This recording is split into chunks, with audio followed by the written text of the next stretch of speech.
Subhanallah bihamdi subhanallah al-azim. Allahumma shalli ala nabiyyika sayyidina Muhammad wa ala alihi wa sahbihi wa sallim.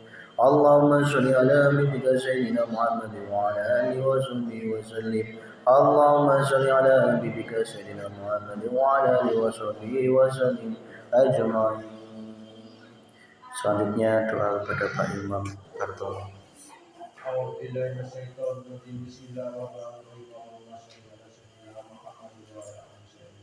Bismillahirrahmanirrahim.